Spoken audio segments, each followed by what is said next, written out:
Tinangay na isang nagpakilalang buyer ang tablet na ibinebenta online. Para makuha ang tablet, nagpanggap na delivery rider ang scammer gamit ang identity ng ibang tao. May unang balita si Bam Alegre.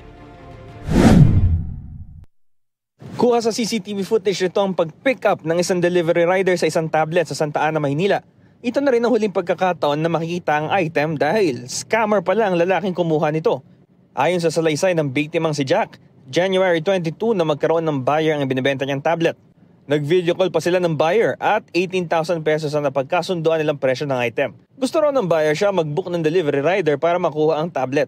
Nagpakita pa ang buyer ng driver's license ng kabook niyang delivery rider. Pero hindi kaliwaan ng bayad. Sabi ng buyer, ipapadala niya ang bayad kapag nakuha na ng rider ang tablet. Ang nangyari, nakaalis na ang inaakala nilang rider, dala ang tablet. Wala pa rin bayad na nakarating. Hindi na po masyado nag-chat sa akin si suspect. Pero nag-usap po kami ni rider, which is ang sinabi sa akin ni rider is i-text niya daw po ako through mobile number. Ang akala ko po na itinitext ko ngayon is si rider. Yun pala, si suspect na po, which is the scammer. Ang sabi naman po ni rider sa amin, ang akala niya is kami yung kausap niya, pero yun pala, si suspect. Ang pinanghawakan na lang ng biktima ang driver's license na nagpakilalang delivery rider na taga Makati.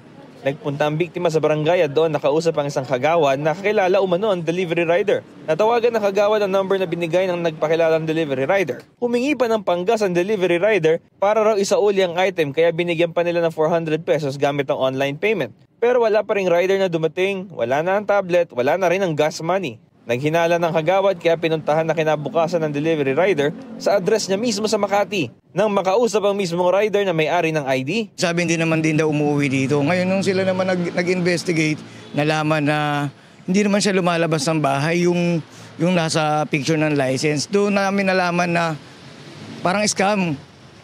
Parang na-scam siya kasi sabi ko, nakita mo ba yung mukha? Yung binuksan ba yung helmet ang binigay sa inyo yung ID?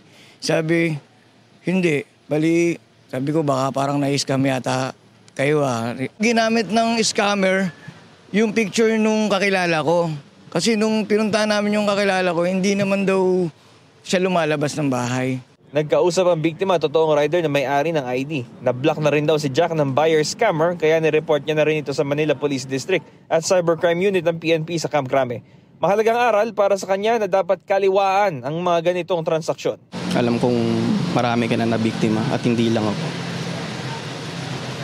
Pero ang tatandaan mo, kahit wala man kami magawa sa'yo,